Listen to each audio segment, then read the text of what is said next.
Well, hello there, everybody. Today is Sunday, November the 26th, and just not a whole lot going on. Today it is cold and damp, and not much to do here at the house, so I decided to do a live stream and talk to you guys and see what y'all are up to and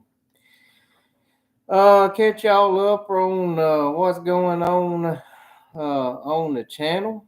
Got lots of harvest videos still left to come. Got about 5 harvest videos left, I think. And well, we'll wait until we get a few more people in here before we start talking about that. Got 2 people in here with me. Maybe we'll have some others to join us here before long, but who do I got in here with me today? All right, we jumped up from 2 to 8, so who I got in here with me and what y'all want to talk about today? When we get some several people in here, I'll give some channel updates. We got the man. I don't really know how to pronounce your last name. We got the Ralph Farms with us. They got a cool YouTube channel. I believe they're running a 6620 combine like I used to run. That was my combine I ran first starting out. Got the one and only Greg Rhodes. Ruth, Babe Ruth, huh? Daryl Nichols from Salisbury, North Carolina. Well, I'm glad y'all could join us today. Uh, got got quite a bit going on the channel. Of course, we still got harvest videos left. Got a video coming out at 5 p.m. today, so we'll do a live stream from now to 5. Maybe we'll have a lot more people to join us. Um, just around, I don't have a definite date yet, but around the 10th of December, we'll do a live stream and then a video premiere of our final harvest video. That's kind of become a tradition. We've done it the past 2 years and intend to keep doing it. And then, of course, we'll have our year end video where we look back over the entire year. I always really like doing that. I always make that video for me. I really enjoy making that video. It's fun to go back and watching videos and see what happened that year. And all. Got Don Rock with us from all the way from Maryland. I appreciate you joining us, man. But all right, guys. So I don't always want to make these live streams about me. The live streams are about y'all and what you are wanting to talk about. It's your chance to ask me any questions that you might have about a farm or a farming operation. Um, if you see me looking off to the side, I've went to a dual monitor setup on my computer. It really helps me when I'm editing videos. I can do one thing on my laptop and one on a separate monitor. So I've went to a dual monitor setup on my computer. So if you see me looking off to the side, that's what I'm looking at. Because I can see so much better as a 24-inch monitor. We got Keith Royer from Louisiana. Uh, I might have to. I need some of my Louisiana buddies to send me up some crawfish. Uh, when it gets in season, I like some crawfish. If all any of my southern buddies down there want to send me some crawfish, I'll always take some crawfish. Uh, Things coming up we got to do. Of course, after the harvest videos, we'll go right into shop work videos. So I know y'all like the shop work videos, but I don't like the uh, shop work videos uh, because that means more work for me and spending money. But we got a video where we fixed the radiator on the blue Freightliner.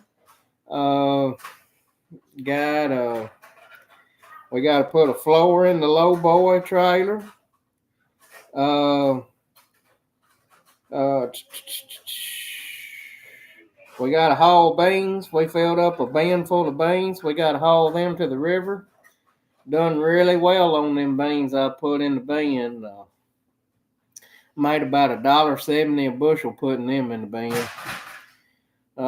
Ruth Farms wants to know what type of computer I'm running for my editing. I am running a HP Envy X360. It's a older model, but that's what I had before it, and so that's what I replaced it with again. It did a real good job with me. It lasted about 3 years, but I use a computer so heavy doing this editing that I go through a computer pretty regular. But I caught it on Black Friday. Was doing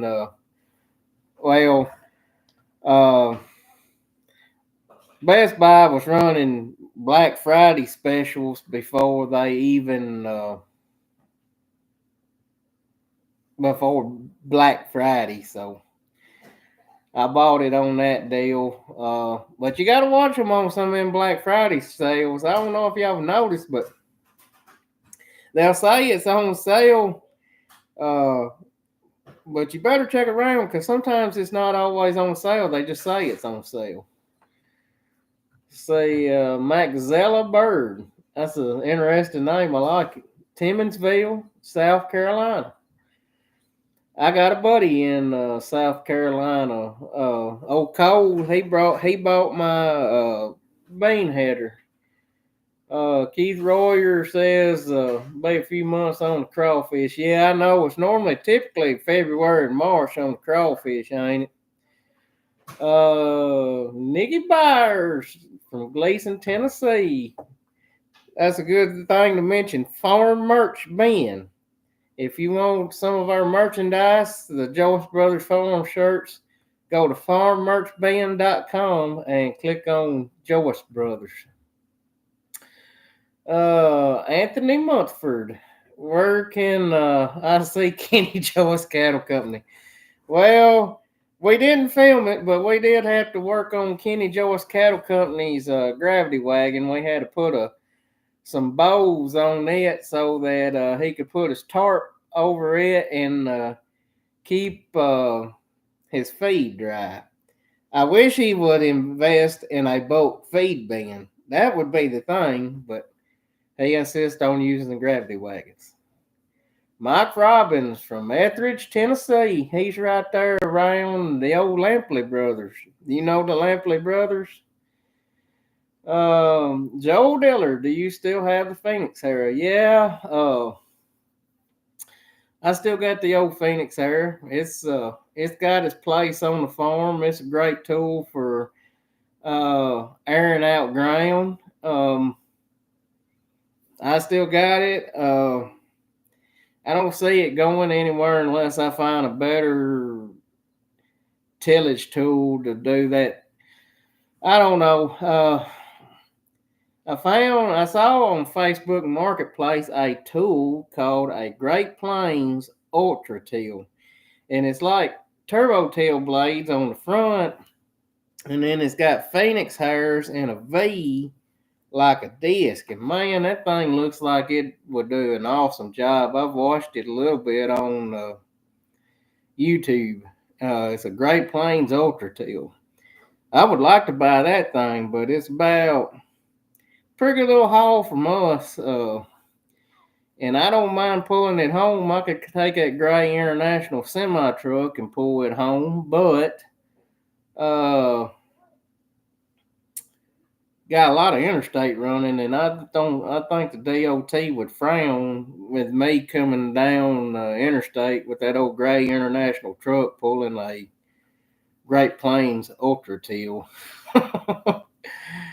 We got the one and only Heinz Farms asking how things are going. Man, they're just going great. It is cold and rainy and just not my kind of weather in West Tennessee, and things are slow, and I was kind of bored, so I thought, hey, I'll get on here and talk to you guys. It's been a while since we've done a live stream, and if you're on here right now on this live stream, and you have not checked out Heinz Farm, go check him out. He's got a great channel.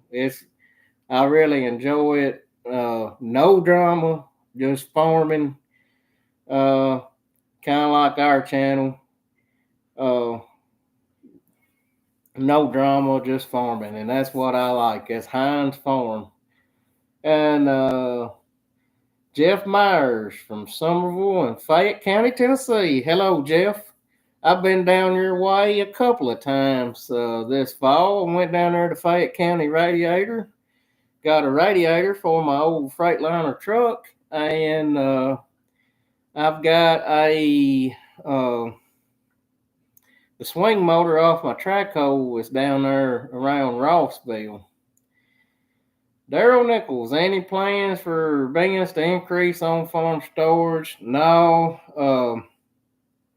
We're pretty happy with what we got right now. As long as I can keep doing pretty good job of marketing. I don't know. I would like to have more bands, but I'm not really going to.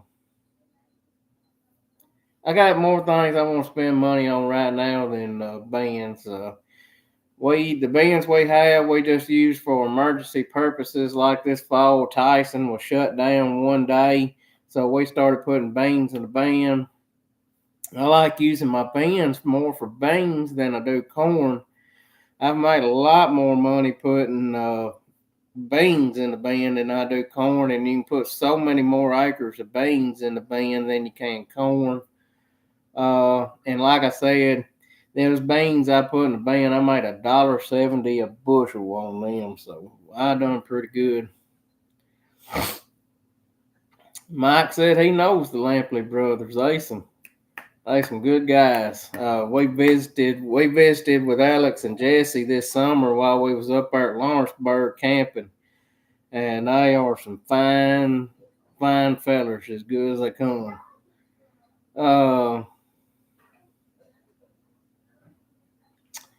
So some small farmers was telling us about the McFarland Real Disc, and my only deal with a Real Disc is I don't think I've hardly got enough tractor. About the smallest one around here you'll find is 30 foot. There's a few 24 footers around, but I want something light to pull.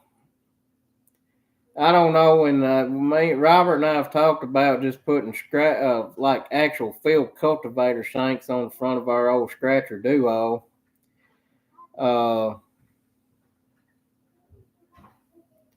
So I don't know. Pretty good chance. Pretty good chance I'll be going to Illinois sometime this week and pick up a piece of farm equipment unless it's sold over the weekend. But y'all see that in the video. I don't want to spoil the surprise. Ruth Farms asked if there's any more talk about a field day at the farm next year. Man, I would love to do one. I've not figured out the logistics of it. The only place I got to really park vehicles is in my dad's hayfield. Well, if it turns off raining, you're going to have a muddy mess, and I'll have to be pulling cars out. And then, of course, you need to have like a medical tent or something if somebody has a medical emergency. I would love to have a field day. I wanted to set up a bunch of plots for it, but after last year, if y'all watched our channel, we done a lot of experimenting, a lot of plots last year, and I'm just tired. I'm exhausted. This coming year, I just want to do simple. There was a lot that went on this year, and I'm just exhausted. I think I tried to do too much. But Got Jimmy Buckler from Kentucky with us. Russellville, Ohio, Mr. Derek. Uh, Heinz Farmer said he was trying to watch her live stream and cut beans at the same time. Yeah, last live stream I did was actually in the bean field. We was cutting soybeans on Robert's farm, and man, I thought that was gonna be so cool. But I went back and rewatched it, and like, you know, you're doing it through cell phone uh, service, so the picture quality was not up to my standards. But I think several people enjoyed watching it. But yeah, last live stream I did was straight from the bean field. But a lot of people like the live stream straight from the field. It's kind of hard to do sometimes, though. Only reason I done it that day was Robert was on a 15-acre farm, and we didn't have the grain cart over there. We was just dumping straight on the truck, so I was able to do it. Got Mike Robbins with us, asking if I've met the Benefield family. I have not ever met them in person, but I talked to, I don't know if you know Cam. I talk to Cam pretty regular, Cam Benefield. And I saw him once on the 4-lane. First time I ever saw him, we was up there, and that's where I bought that box blade at Farm Service Solutions in Leoma, Tennessee. And if you need a box blade, that's a good place to go get one because they beat everybody else bad. But I was driving down the interstate, had that service truck at Gooseneck, that box blade on it. This guy pulls up beside us, and he's beside his flame. He's like, and pointing, he's like, I know you, I know you, I know you. And that's how I got to meet Cam. And there was another guy we met the other day in Brownsville. We was coming back from dropping that swing motor off, and we was in the service truck. Which, our service truck is pretty recognizable. I mean, a 4-door white GMC Sierra with a ranch hand bumper and 2 big old green John Deere Montezuma boxes on it. It stands out like a sore thumb. It's the only one I know like it, but dang, his last name was Bond. I can't think of his first name. I met him up there at the Farm and Gin show. They had their little boy with them, and we got our picture taken with them, and it's in the video where we went to the Farm and Gin show in Memphis. But he pulled us out. He slowed down beside us, and I asked Robert, like, "What's this fool doing?" But I didn't think, but that's what it was. He recognized us, and we pulled over at H&R up there in Brownsville and talked to him a minute. But it was good meeting them. I enjoy meeting you guys when y'all see me out.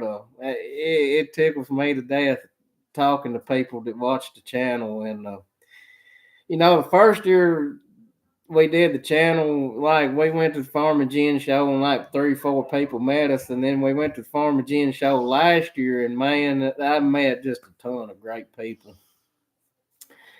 So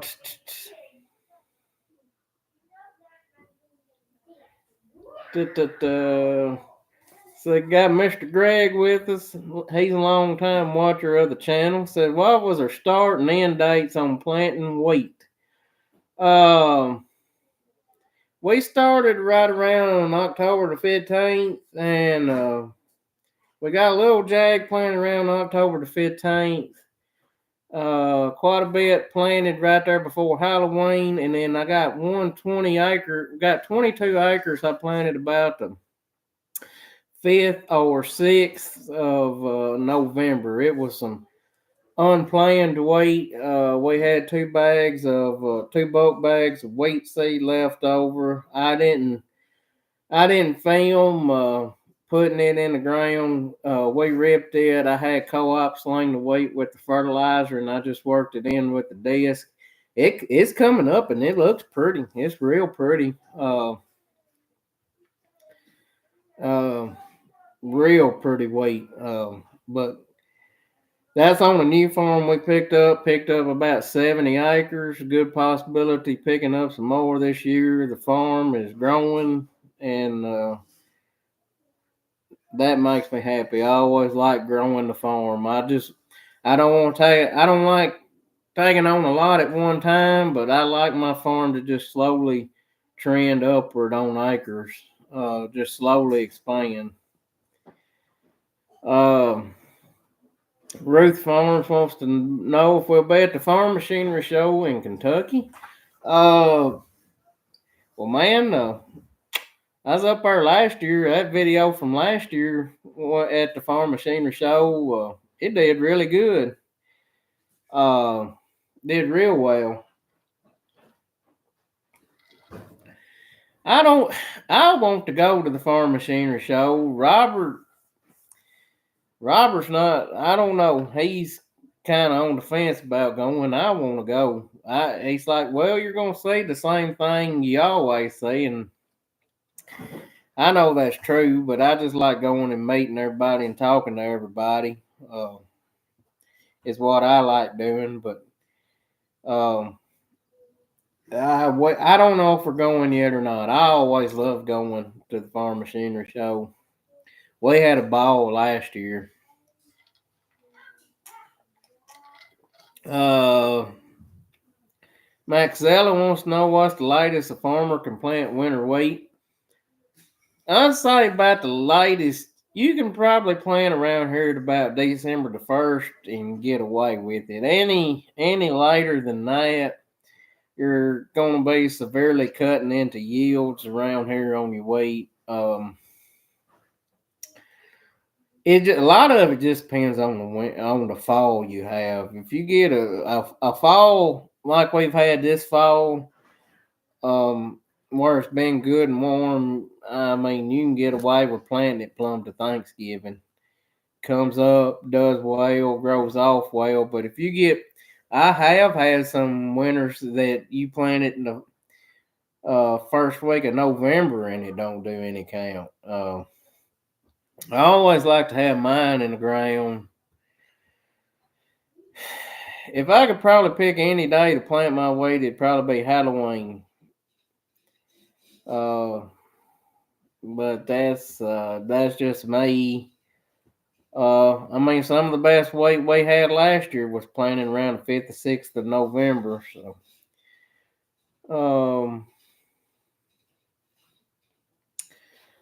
Eric, if you're still listening, Heinz Farm, are you going to Louisville? Have you ever been?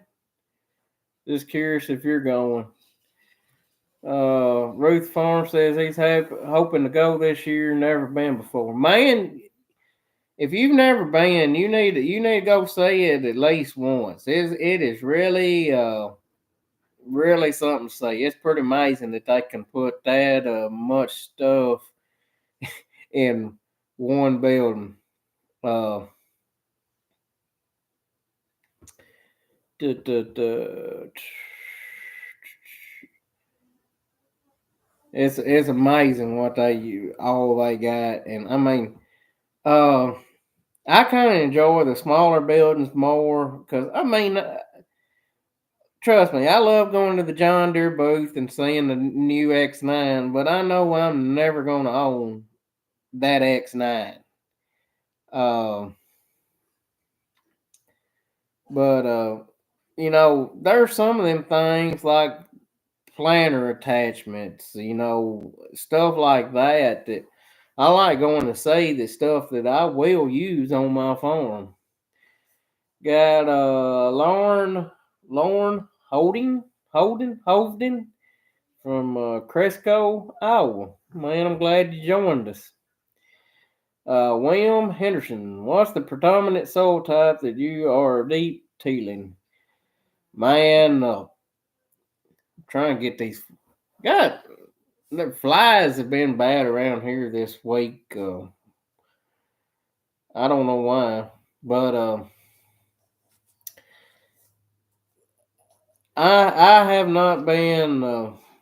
I just been deep tilling it all. The soil type.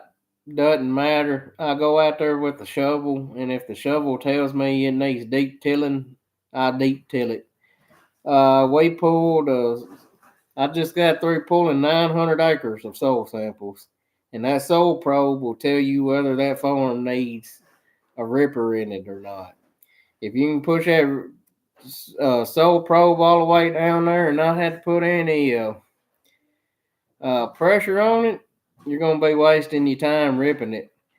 Uh, Now, if you got to take both feet and jump on it to get it to go on the ground, yeah, you need that ripper pull.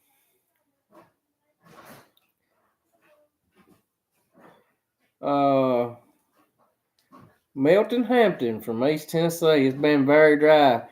We was very, very dry, but and we're still dry compared to this time of the year. I mean, if you wanted to go out there and do some field operations, you probably could if you wanted to. But we finally got some moisture in here, in on the west side of the state. Man, I was just, I was worried about that wheat for a little bit. Uh, yeah, I mean, y'all, if you've never been to the Farm Machinery Show, you should definitely go check it out. It's something to see. Uh, I really like it.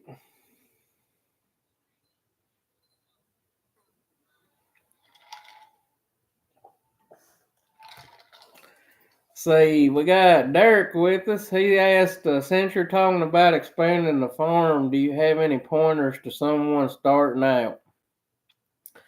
Any suggestions to diversify the operation beside crops only? I can tell you my experience. Of course, I had my granddad's old equipment. It was nothing special, just two good old tractors. Planter needed work, combine needed work, but had 0 acres to work, and I just slowly started in. Asked somebody about renting some ground. 2000.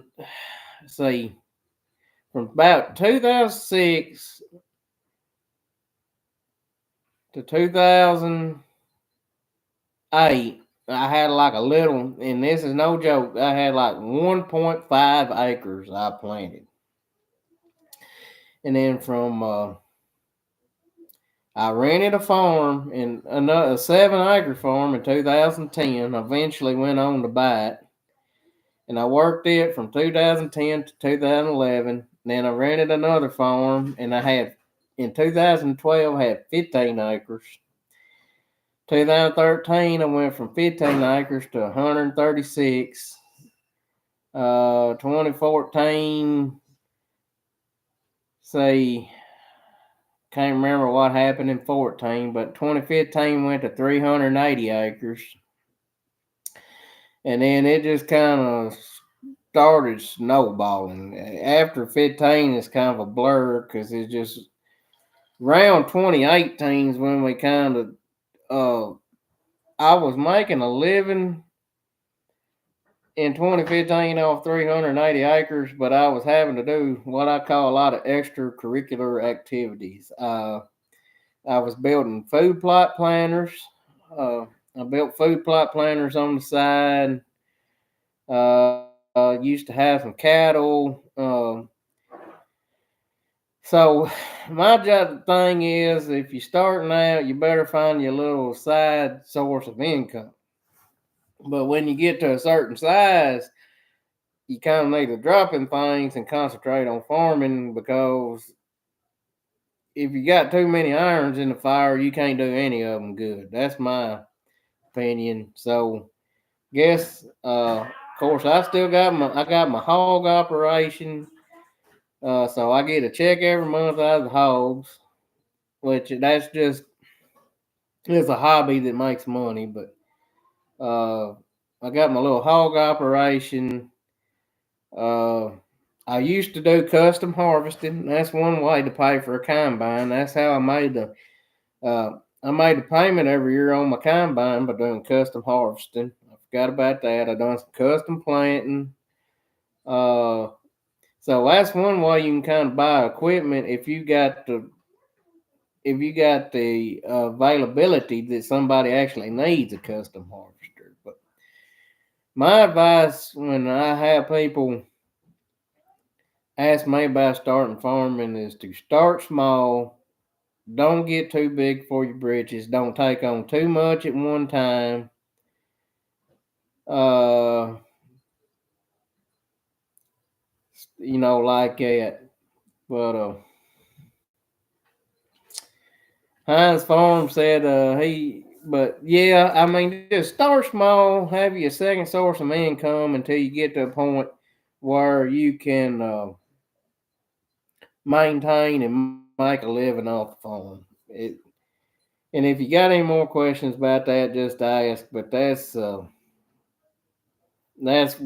was my path. Was I had a side source of income, wasn't afraid to do odd jobs. I done custom harvesting. I forgot I done some custom hauling. Anything I could do to make ends meet and not have to work for somebody else is what I done. But Heinz Farms was talking about the 100th anniversary Gleaner Combine. It was pretty awesome. I liked had that cool decal on the side where it looked like the old galvanized Gleaner Combine. Anthony Montford wants to know if I'm going to be using the Crop Critic blend next year. No, I believe I will be using the old Circle S blend, what I've been using. Seem to have better luck with it. But I will be doing a lot of ripping. I believe ripping was our biggest payback this year. I saw where one thing ripping made the biggest difference was around all these fence rows, pruning these roots back. Of course, us being in Tennessee, we've got a lot of fence rows, and run that ripper around them fence rows and pulling them roots up made a big difference. In spots that's normally making 50, 60 bushel next to the fence row, we was making over 100. So, and when you got a lot of fence rows, them bushels add up pretty quick. Greg wants to know what year Robert come into the farming operation. Trying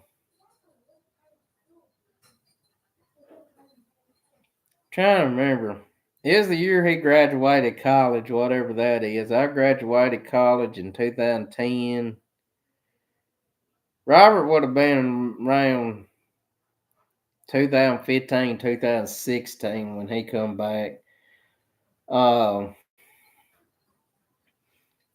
course, he come back, and I was just when Robert come onto the farm, he was just getting a check from me, as an employee, and in 2012 he bought his farm. 2020 he bought his farm, and Robert has gained some ground this year. I've gained some ground this year. Uh, we getting Robert on up there, getting him some ground where he can make a decent living now. And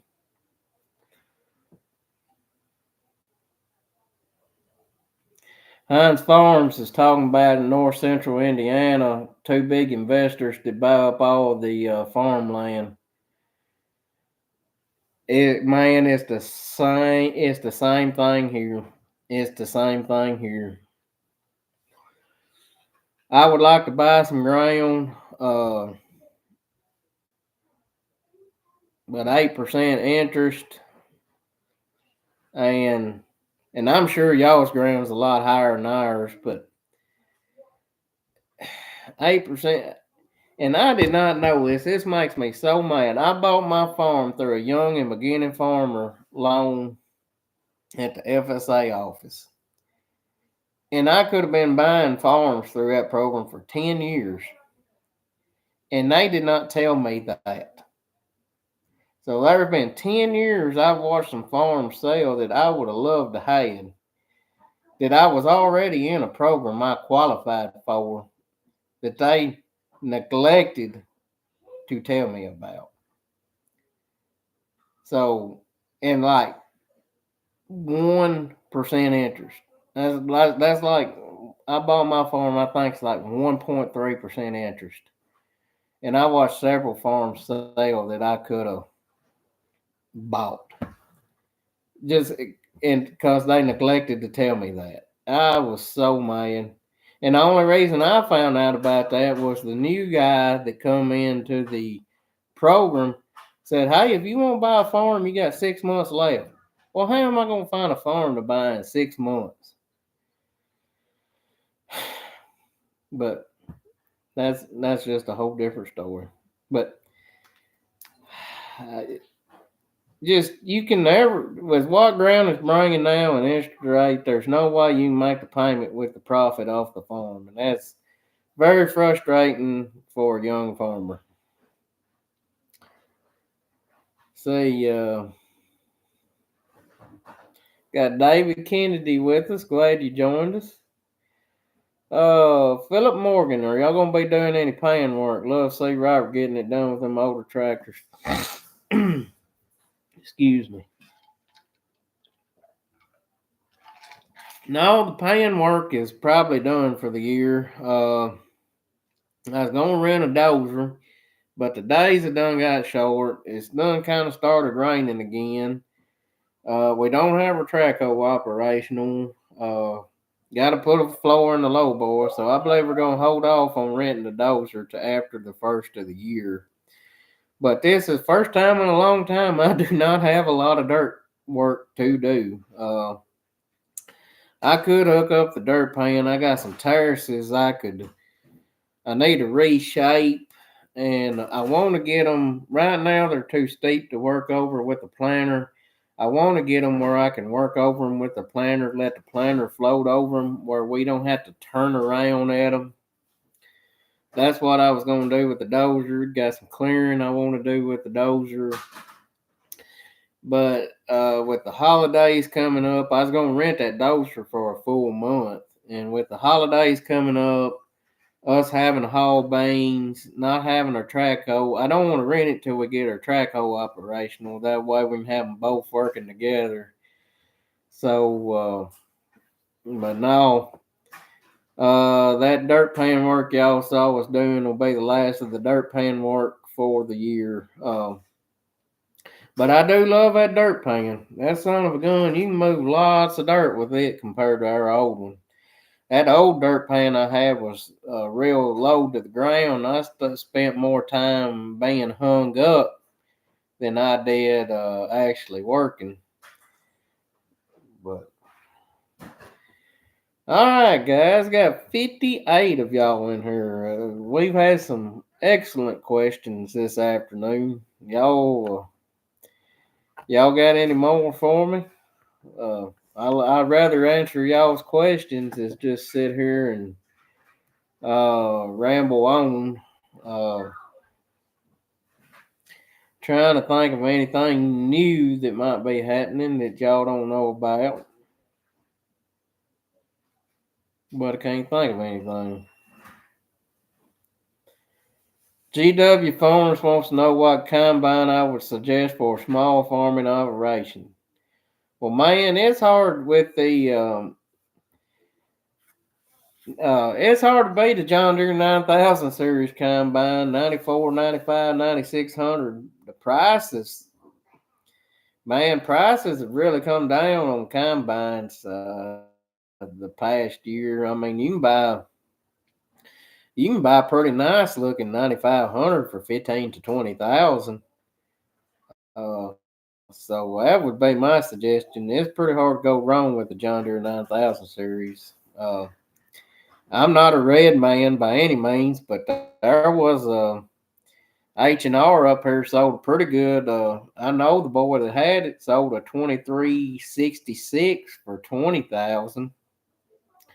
So them 90s model combines really coming down. I seriously considered. I put a lot of work into my combine, but I've been looking at these combine prices. I seriously considered um maybe going to like a 9650, 9750 John Deere, because you can buy them for 30 to 40,000 now. They may have, you know,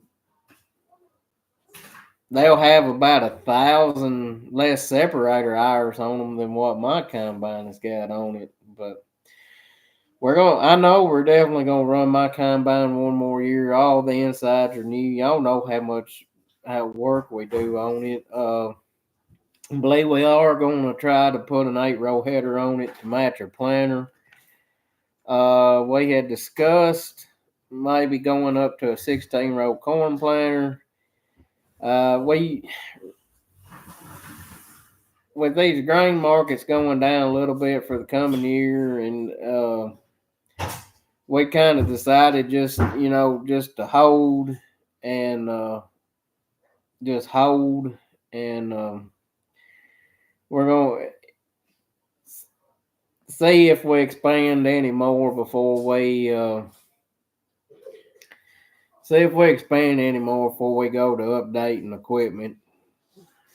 But yeah, it's the prices on some of these older big John Deere combines is getting pretty attractive, making me kind of think about it a little bit.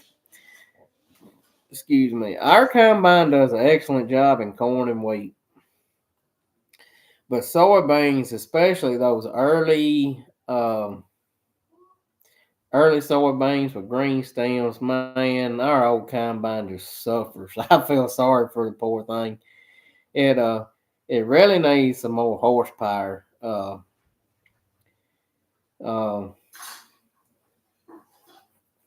needs more horsepower.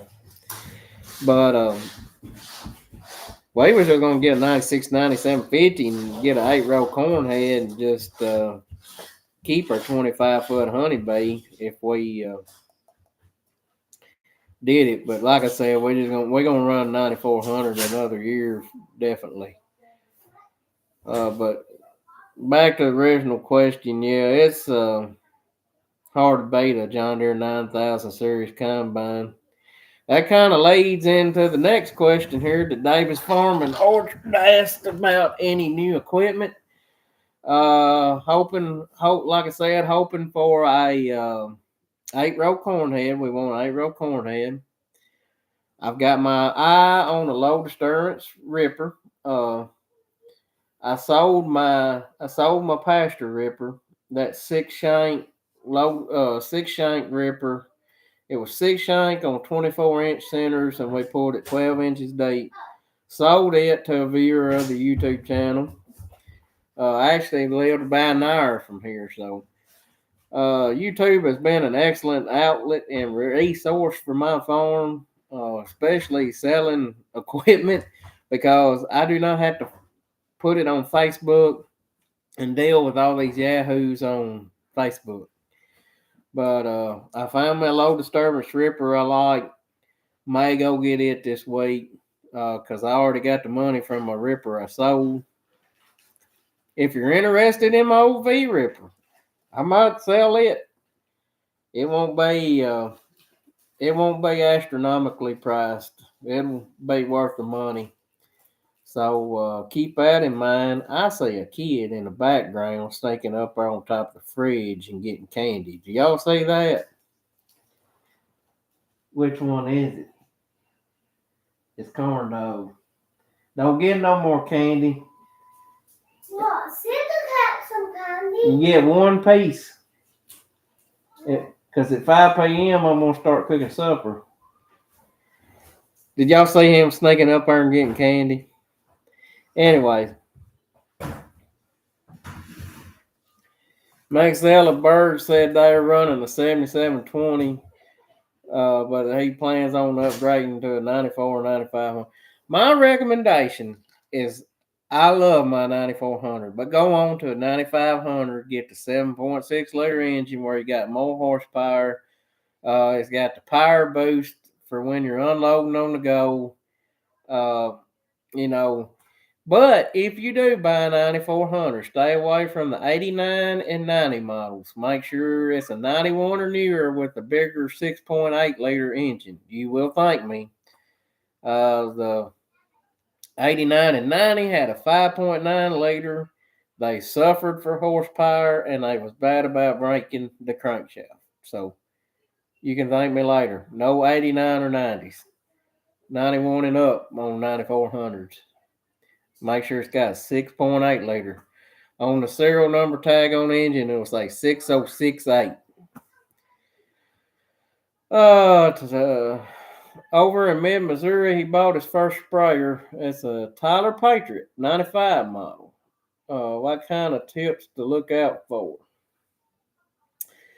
I had an old Tyler Patriot. Mine was I actually had two of them. One was a 93 and one was a 94. What to look out for? Check the coolant in your radiator every day.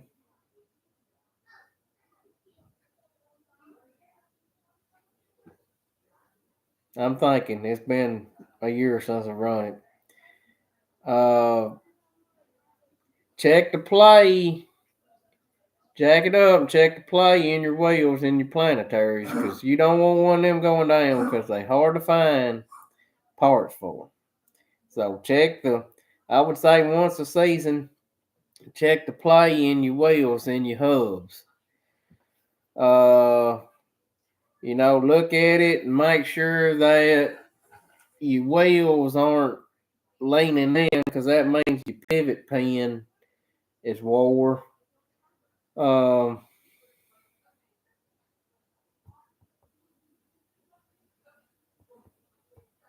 That's about it. They're pretty simple, reliable sprayers. I had real good luck out of mine. I had a little trouble the last year just because the amount of acres we was trying to push it over and the amount of hours it had. I actually drove up to Illinois. The guy that bought it and helped him with it, he was having some problems with the computer screen. I guess he had good luck at it. He ain't called and cussed me out yet, and he still likes my Facebook post if I put something on Facebook. So maybe he had good luck with it. If you have any other questions, if you think of anything, just let me know. I'm not buying any tractors anytime soon. I'm pretty happy with what I got.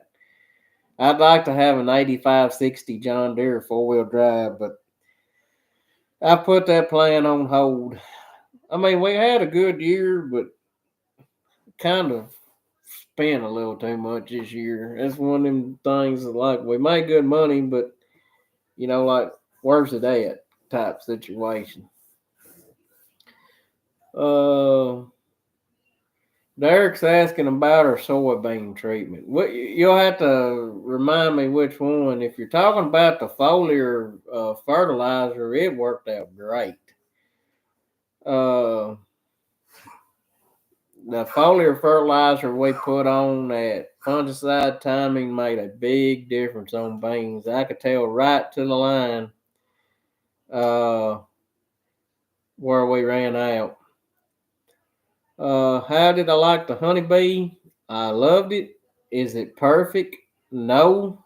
Would I go back to my old auger header? No way in hell I would go back to my old auger header. Did an excellent job in double crop beans. We liked it better in double crop beans than we did full season beans, but I loved it. I was really happy with it. It was hard to beat for the money we spent on it. We didn't spend a lot of money on it. We're going to keep it and run it another year. So, Koala Man, all the way from Australia. All right. I like it when we have visitors from other countries to the channel. Douglas Thornstone said this man has the best accent on YouTube. Well, I'm glad you think so because I have some people that are real a-holes about my accent. And I mean, I told him you can't help where you grew up, but I've had some.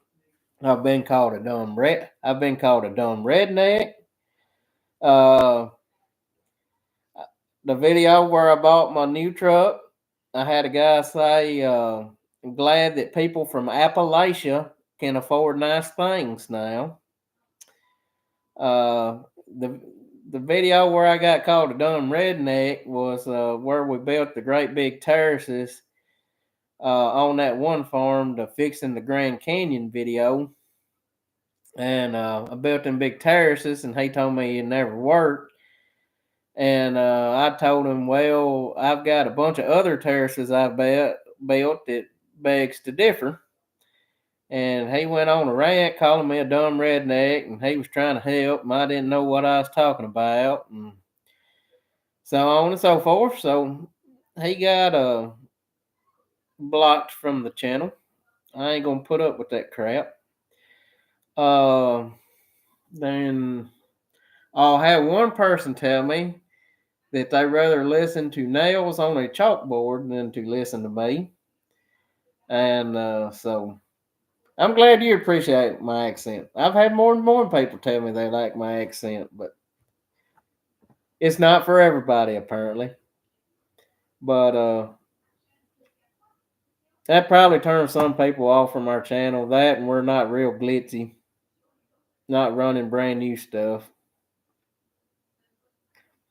Koala Man says they're harvesting canola and wheat.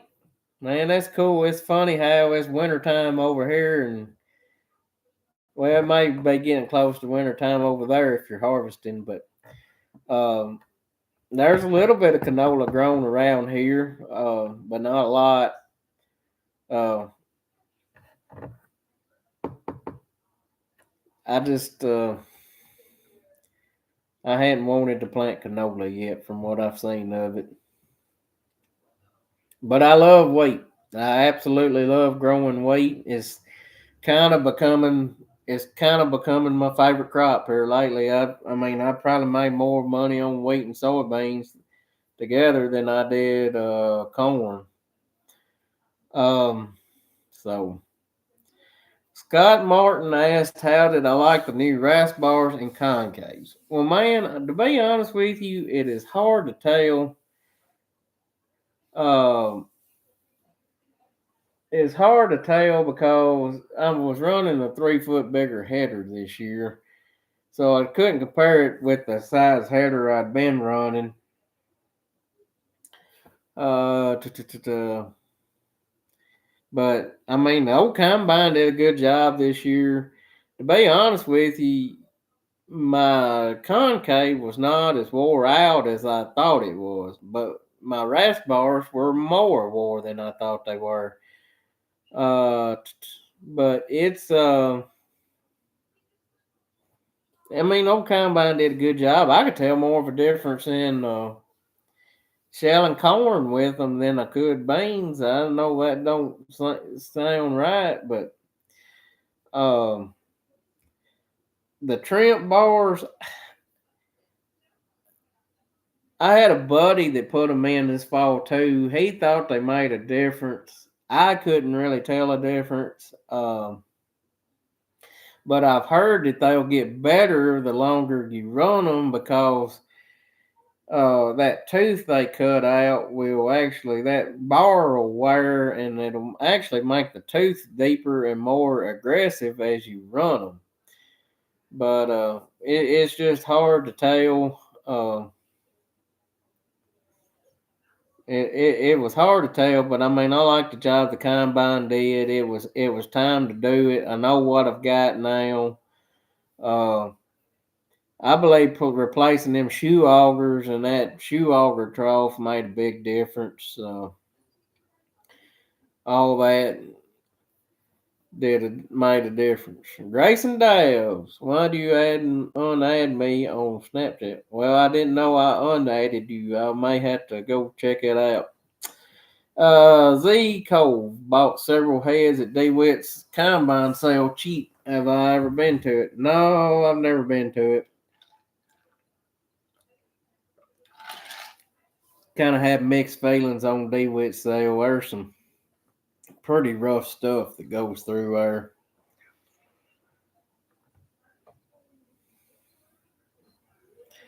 John McCoby McCobrae wants to know if there's any other crops I've considered growing. Well, I kind of got a wild hair and considered growing about 100 acres cotton next year. But I don't know. I don't want to fool with having to keep up a cotton picker, a module builder, and a bowl buggy. So I've kind of axed that idea. But I would like to grow some cotton one year, but it's not worth it. It takes so much investment to get in there that I just don't think it'd be worth it. But yeah, cotton looks. At first, it didn't appeal to me, but it does look pretty cool. I'm not going.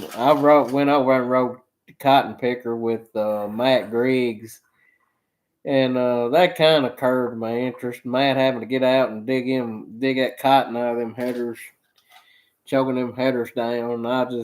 That kind of turned me off. But anyways, possibly cotton. They built a mustard factory over here about 30 minutes from us. I don't know if y'all have ever seen that Tiger Tail branded mustards. But they built a plant over here at Dyersburg, and I was hoping maybe we could start growing some mustard for them, but they said that like one trailer truck load of mustard seed makes like a humongous amount of mustard that it doesn't take a lot of it to do it. But it would be nice to have another kind of crop that was maybe a little more profitable, but I'm pretty happy growing corn, wheat, and soybeans. That's what I've always wanted to do. But yeah. All right, guys, give me some questions. Prescott boys or Matt Griggs would be the best help to get in cotton. Yeah, I about decided I'm just. I don't know. Matt kind of had a tough go of it with his picker this fall. I don't think Matt wants to take on any more cotton picking. I think he's got all he wants to pick, just picking his own. I went over and rode with Matt one day. That is a pretty impressive machine when everything is going right. Z-Cole wants to know if there's no straw market in the area. There is a straw market, but there's one guy that's been baling straw forever, and he's pretty much got the market wrapped up. So there's no need in trying to compete against him. And plus, I don't like taking straw off the field. There's a lot more nutrients in that.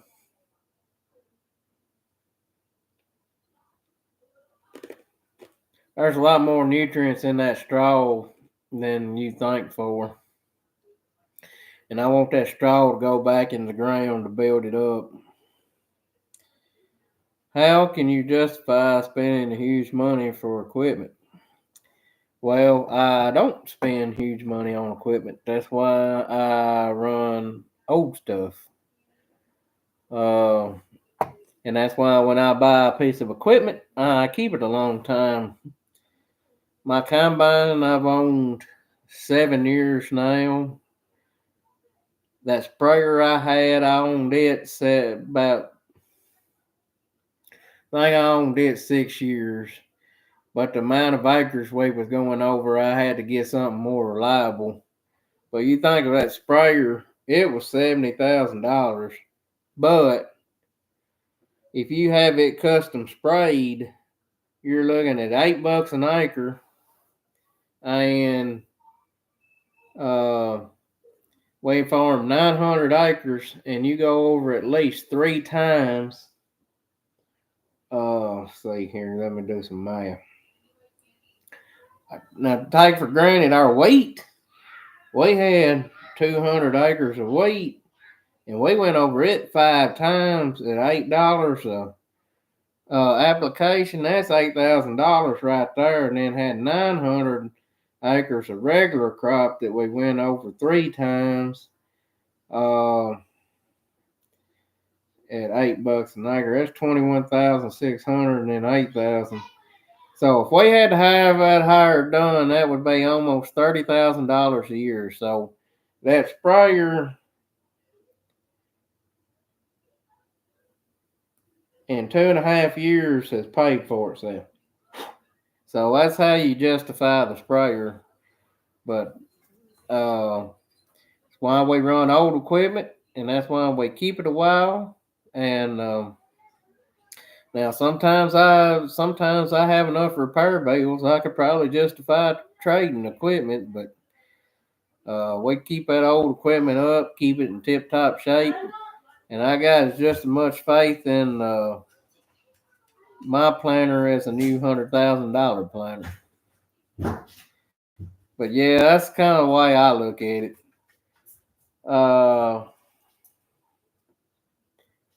Who all we got in here? Have we had anybody come in last minute? What you doing, Bruiser? Come on, Bruiser. It's old Bruiser. Y'all all know Bruiser. He's my tractor riding dog. He ain't been in any videos lately. He ain't been riding tractor with me like he has been. But he's a pretty good old dog.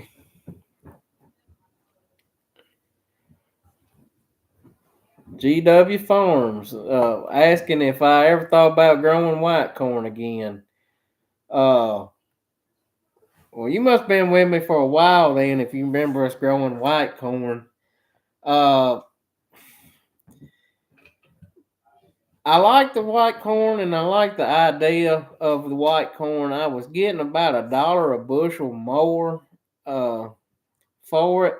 But the thing with white corn was both times I've had it, the yellow corn was sitting up there yielding about 180, and the white corn wasn't averaging about 160. So it was kind of a wash. You know what I mean? The white corn had enough yield drag on it that it wasn't making sense to keep planting it. It was about the same amount of money, and I was having to bend the white corn. So I was probably actually losing money. And on the hog side, I don't have a contract with them. But there's a meat market here, and I've been selling them 2 hogs per year. 2 hogs a month. So, about 24 hogs a year, and then I'm still selling some whole butcher hogs to people. So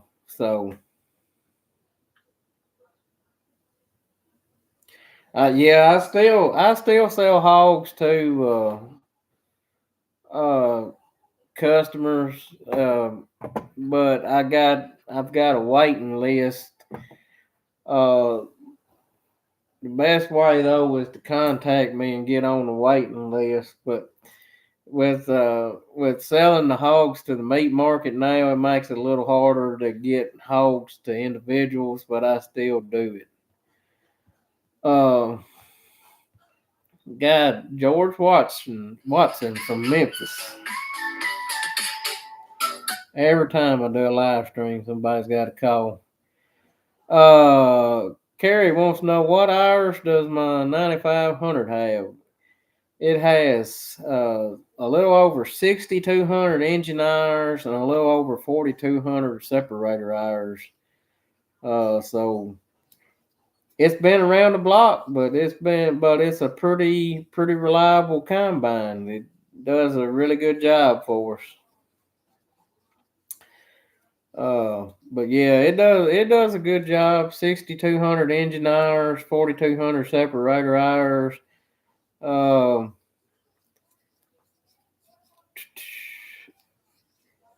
Trying to I mean, about everything that can be touch on it, I've done.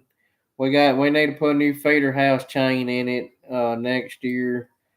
But I mean, it's had new top feeder house sprocket and bearings, shoe auger pan, uh, new clean grain elevator chain, clean grain elevator boot, vertical auger.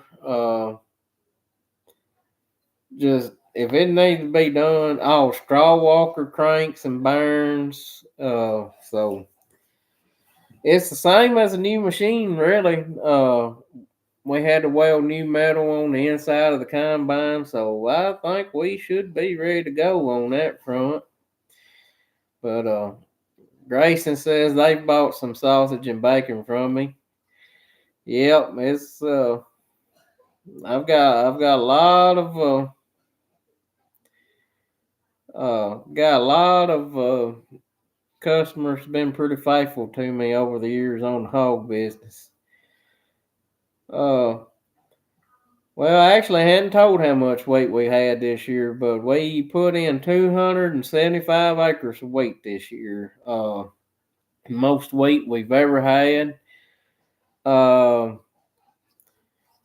I had 250 and Robert had 25 of it. So we're going to have 275 acres of wheat.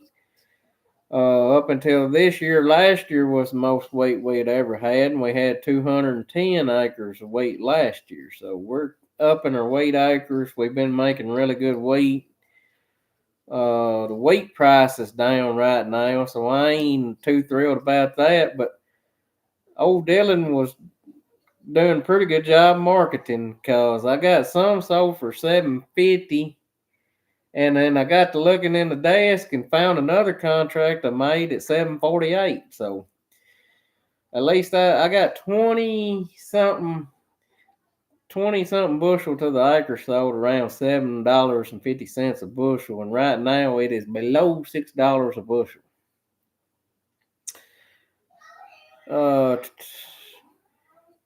Anthony, what am I going to cook? Well, we're going to have chicken wings on the smoker, and we're going to do chicken wings on the smoker, and we're going to do different flavors. I went to the store and I saw, the reason gave me the idea to do chicken wings was I went to the store and saw some stuff called Nashville hot chicken sauce. So I'm going to try that. I like that Nashville hot chicken. I like it. We went to Nashville and I actually ate like Nashville hot chicken every meal. We went to that Hattie B's, and down here below, if you've been to Nashville, let me know which place you think's got the best Nashville hot chicken, because I want to go try it. But we went to that Hattie B's, and I was bad disappointed in it. Actually, the best place I had the Nashville hot chicken was the Wild Horse Saloon. They had a sandwich, and they had it and had coleslaw on top. It was pretty dang good. Jamie O wants to know how many acres do I farm. Well, we've been working 900. We've picked up some ground this year, so I don't know what the number for 2024 will be, but I'm hoping we'll break that 1,000-acre mark. I hope. If you count the wheat, we harvested 1,100 acres of crops this year, between corn, wheat, and soybeans. But because I don't know where you're from, but here in the South, we're able to double crop our acres, which means we get a winter wheat crop, and then we're able to turn around and make a soybean crop too. But we're growing. I'm happy to be growing. Picked up a 70-acre farm. There's another, it'll be new ground, but be 30, 40 acres of new ground. And there's another 15 to 20 acres of new ground. I don't know if we want to fool with that because I got to do some track hole work. It's kind of patchy. So I don't know. Jury's still out on it. I did lose one farm that's going into CRP. I did lose it. It was about 30 acres. So I lost it. But I mean, I go out enough on that other farm, just cancel that out. So I'm hoping we'll be up above 1,000 acres next year. That's my goal. It would be pretty cool.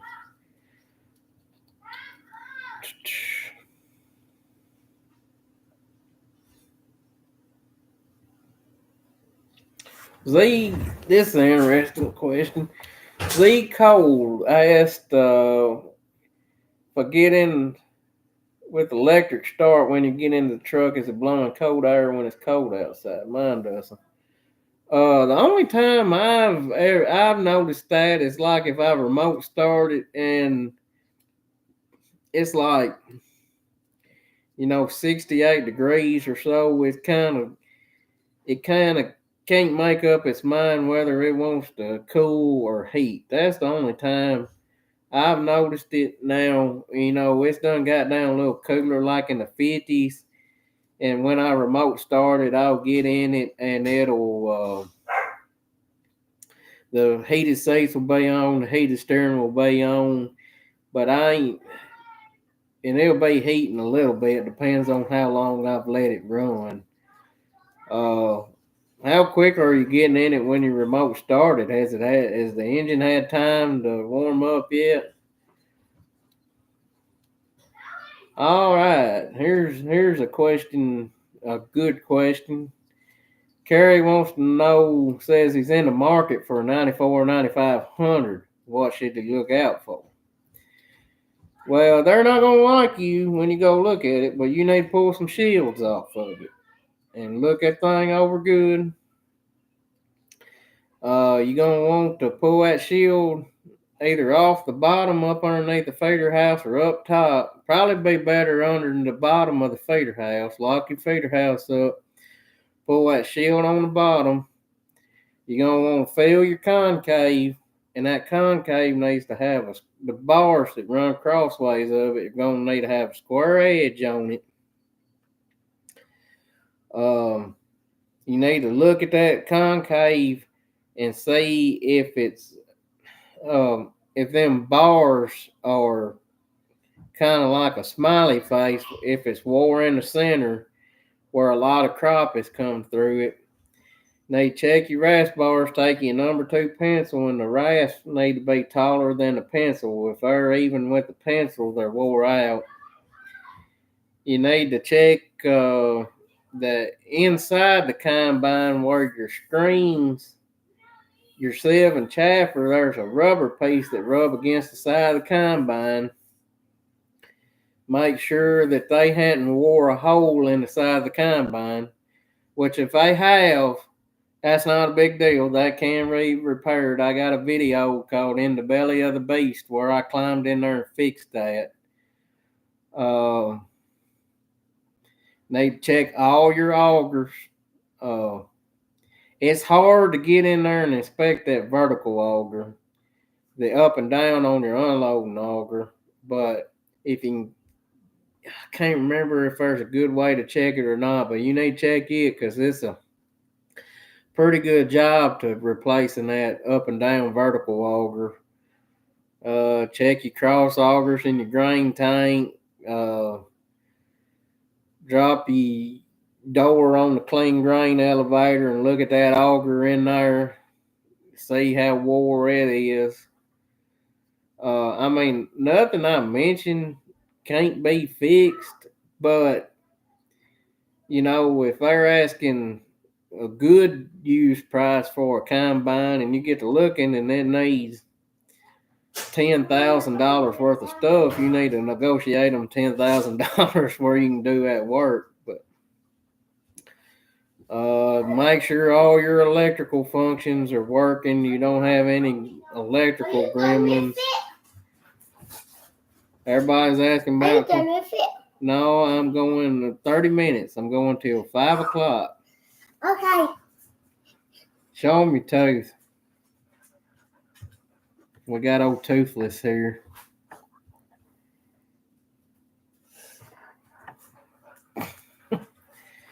But yeah, that's some things I would look for. Because you can get into quite a bit of money on that.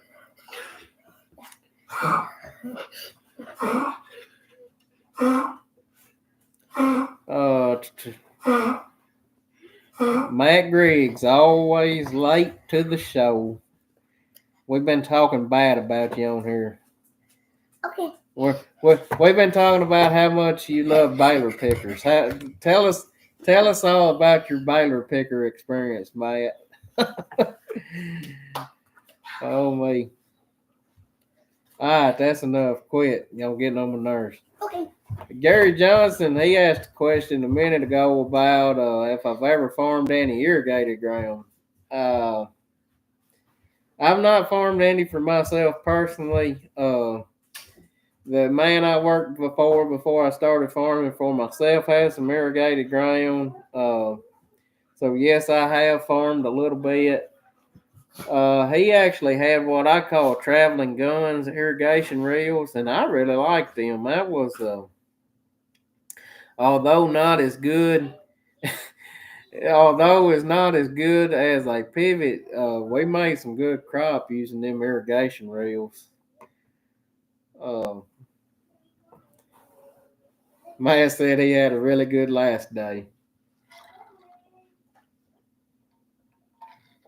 Oh man, but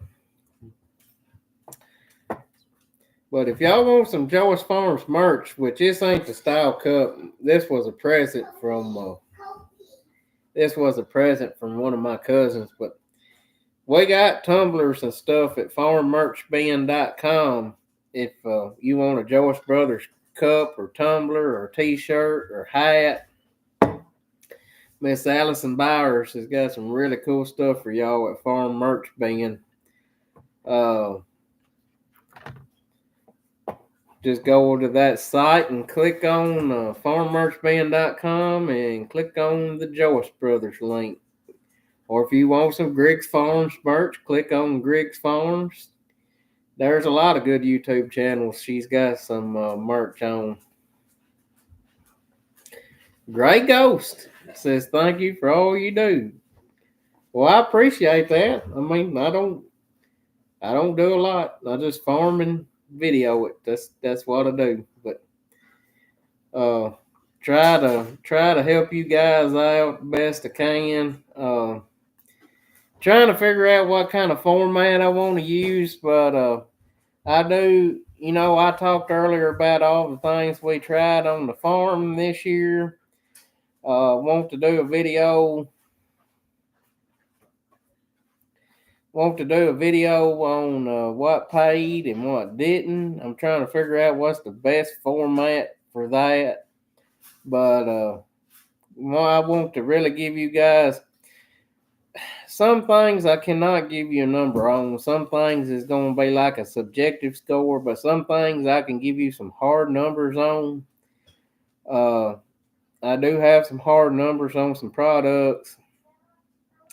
Some things I will not be running next year because it was just a waste of money. But I want to do that. I'm trying to figure out the best way to do that. But I just try to show farming the way it actually is. And I want to try to help you guys out too, where you ain't persuaded by some of these things you see on YouTube that you don't waste your money on it. But Nita, Carrie says need a bloopers video compilation, throwing wrenches, etc. Well, that would probably not. I don't think that would go over too well with YouTube.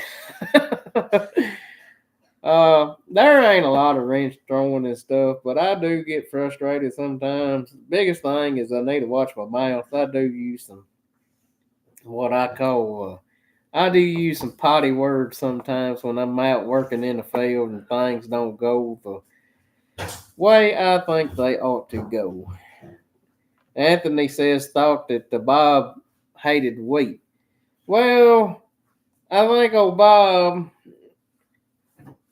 sees that wheat I've been making about the past 2 years, and I think he's been seeing those dollars come in the summertime, and I think he has decided that he wants some of them summertime dollars. Is I think what got Bob wanting some wheat, and his old farm's pretty steep and pretty thin. I think he wanted some wheat on it to help try to build it up. So that's the Bob's reasoning on wheat.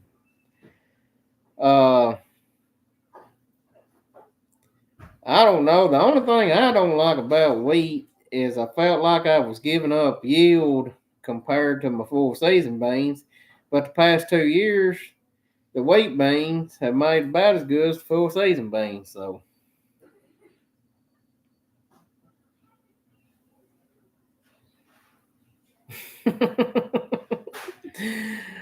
Oh man, I'll get to you in a minute, Matt. Philip asked how did I like the train? Said they fixed up a rig like that, but he's wanting a disc with some rolling baskets. Of course, what he's alluding to is we got that Case IH 496 disc, and we bought a double basket crumbler to go behind it. I love it. I hope I never intend, I might pull a disc without a crumbler again, but I never intend on doing it again. That crumbler behind that disc just makes a whole new animal out of it. It does such a better job pulling that crumbler behind it. I think it makes the disc take the ground better in hard ground. It beats up those clods. It lays a smooth surface. I never want to pull a disc again if it doesn't have a crumbler behind it. It makes that much of a difference. Old Matt says he needs some grain marketing advice. What do I advise? Well, man, if I had a crystal ball, I would know what to tell you. But I was happy with what I did on my beans. We're going to have to... How long before December? I got to start hauling them out here pretty soon. But 1405 is what I got for my December beans, and I was very happy with that, considering they was 1230 when I put them in the bin. There you go, Matt. Kim Teaching Farmer says, tell Matt to sell high. Oh, marketing it is a hard thing to do. You never know what the right decision is.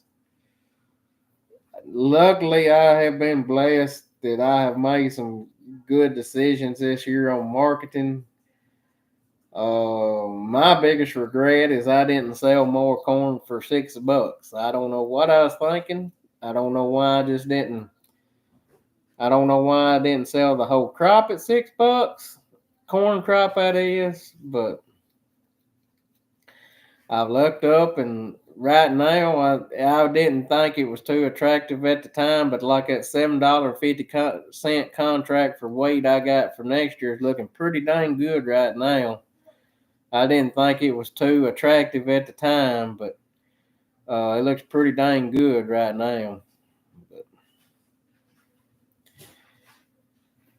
How much do you still got a rain gauge out, Matt? How much did you get? We got I don't know if we even got a 10th here. Did you get much rain today?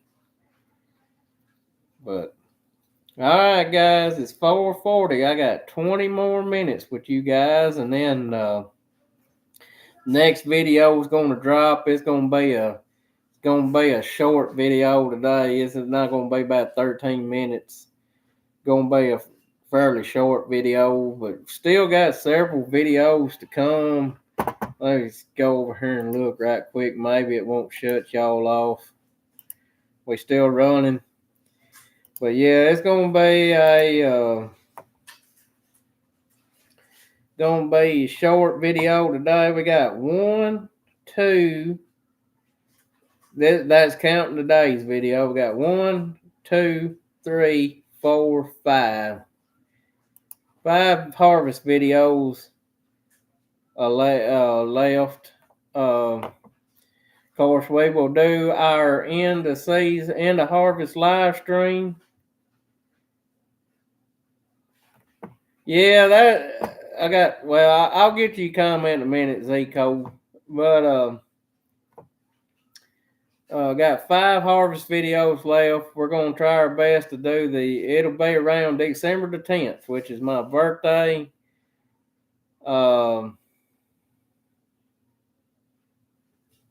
Sorry, I get to reading comments and forget my train of thought. But we're going to try to do our end of season live stream. And then we'll do the live video premiere. That's where I watch the video with y'all. We can chat back and forth while the video plays. That last video is going to be a long one.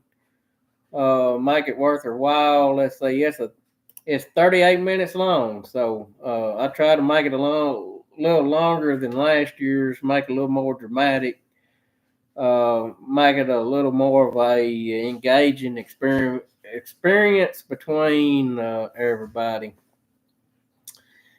Matt says the power shaft dampener finally played out on the 4440. Ew, that does not sound good at all. It must have about quit moving. Oh, Zico.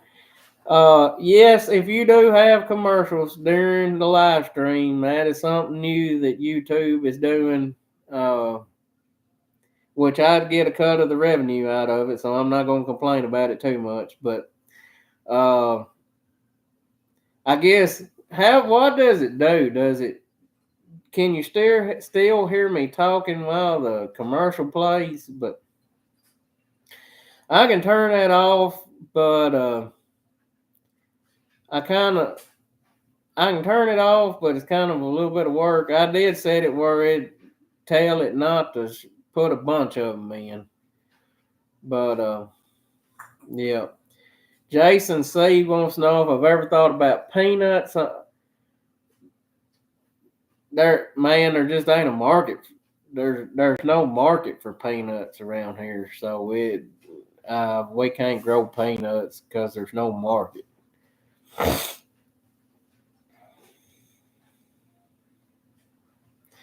Philip said he run that rig in front of the planter on 600 acres this summer for beans, and been putting cover in the ground the last 2 weeks with it. I mean, it's an excellent tool. We worked some weight in with the disc and the crumbler.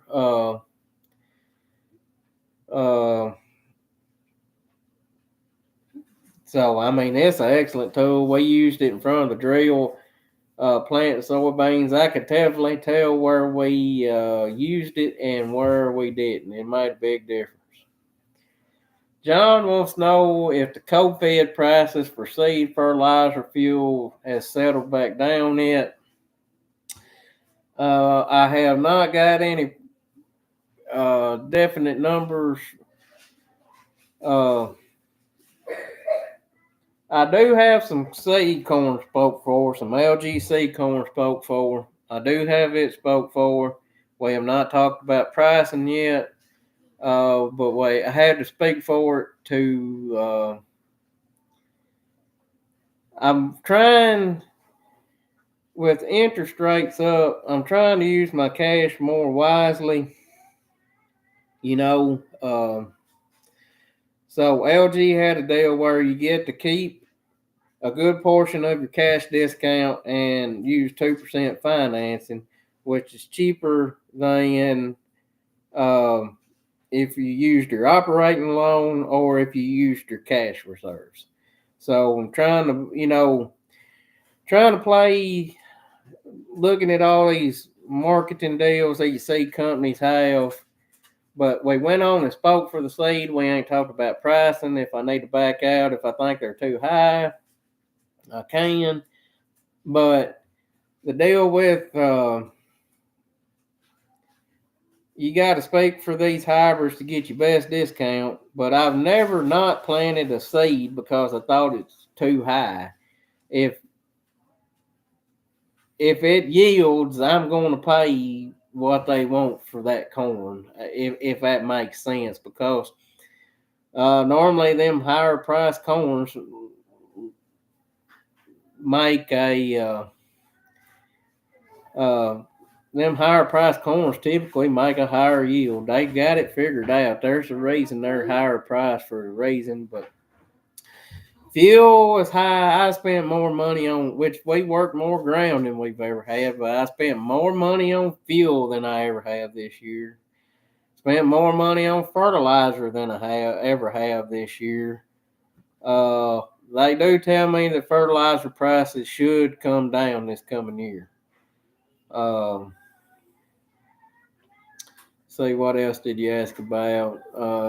But fuel kind of hurt us this year, and fertilizer was kind of flat from what I could tell. But they say fertilizer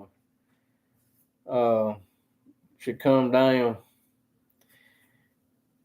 The Lampley brothers finally made it. You're late, guys. I mean, I watched your video just right when it come out, and you couldn't even make it to my live stream. I mean, come on, guys. No breaks to a skippable commercial, and you lose part of the live stream. Got to rewind it 10 seconds after the ad. I did not know that y'all missed part of the live stream, that you got to rewind it and then y'all get behind. I did not know that.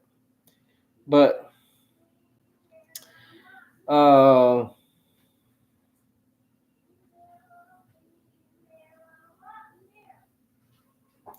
Bagel Farms and Repair said they mixed 600 pounds of MAP in with its weight in the no-till drill and done that. But no, I've never mixed fertilizer in my weight and ran it through a drill.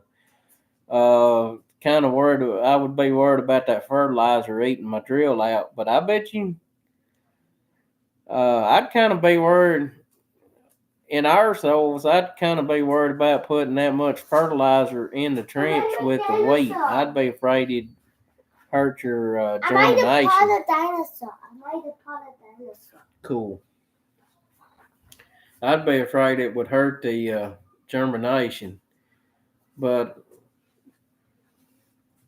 that much of it. But so you didn't MAP was all you ran, didn't run potash, ammonium sulfate, or anything like that. See, Philip Morgan wants to know how many shanks does my V-Ripper have. It is a 5-shank model. They're set on I don't know if it's 30 or 36 inch centers. It's kind of hard, on that V-Ripper. If you measure across, it's 30 inches. If you measure that way, it's 36. But but it's a 5-shank, and if you want to make it back to a 7-shank, I have the 2 other shanks for it. Or I might have 3 shanks. I can't remember. But I do have the shanks to fill in the centers to make it a 7-shank, I believe. Do you want to buy it? If you want to buy it, contact me. Dylan Joyce YouTube at Outlook.com. I'm not actively trying to sell it, but it is for sale. $1,000.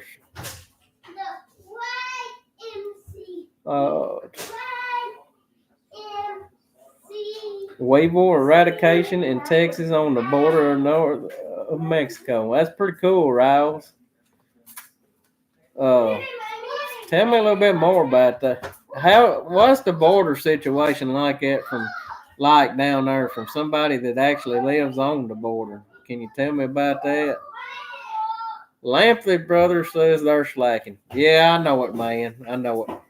Is it Jesse or Alex we got on with us? I can't never tell which one of y'all.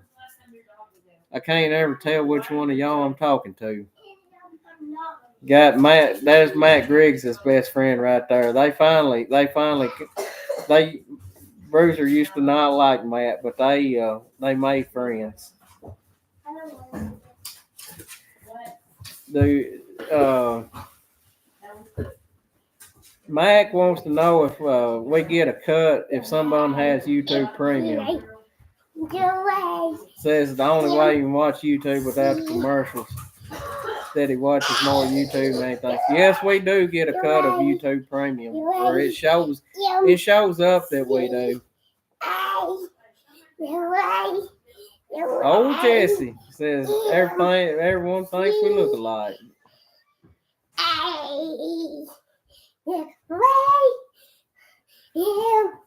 What you got old Alex doing today, Jesse?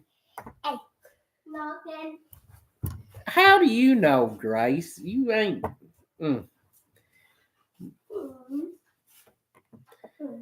Got Brian Brock with us. Old Brian's a good guy. Met him up at the National Farm Machinery Show. We got to talking about the Farm Machinery Show earlier. But Matt, you still in here? How many harvest videos do you got to go? But yeah, we got a lot of good YouTube channels in here. Got Matt. I watched him picking cotton today at around 1 o'clock there. Then we got the Lampley brothers. I watched them today. Got on there and looked for the Crop Critic. I didn't see him have anything out today. Of course, our video is coming out at 5, so y'all have something to watch there. Of course, Heinz Farms, it was in here. He's got a good channel. He's pulling the feeder house off his gleaner combine.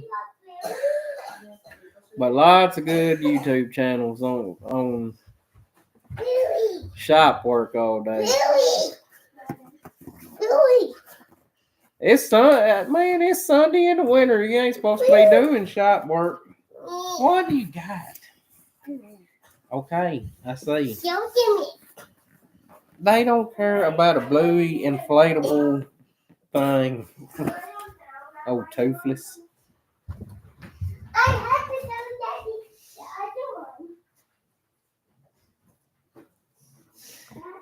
So Raul says he hadn't run across anybody swimming across the Rio Grande, but it is happening.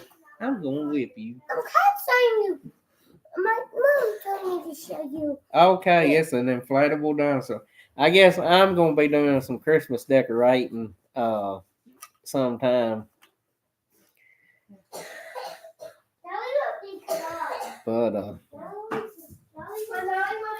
But yeah, getting back to the Lampleys there, y'all, man, it's wintertime. Y'all don't need to be doing shop work on a Sunday, man. I'm just messing with you. Kentucky Farmer 21. What's up, man? Lampley said they get bored and get in trouble if they're not working every day. I know the feeling. But well, guys, I guess I'm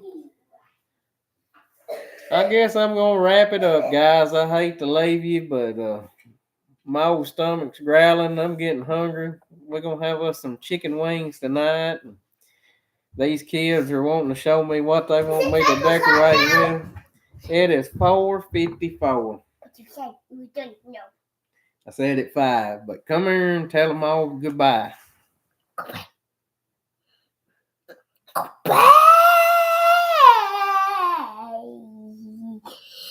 See, everybody says they miss you, but if they knew how you acted now, they probably would not miss you. Bye. Tell them what you did to me yesterday. Bye. Tell them what you done to me yesterday. Potato. What did you do yesterday? I told them I want to with the potato. I want to with you. You hear my stomach growling? Well, yeah. He drove the gator yesterday. He had my soil test yesterday. So.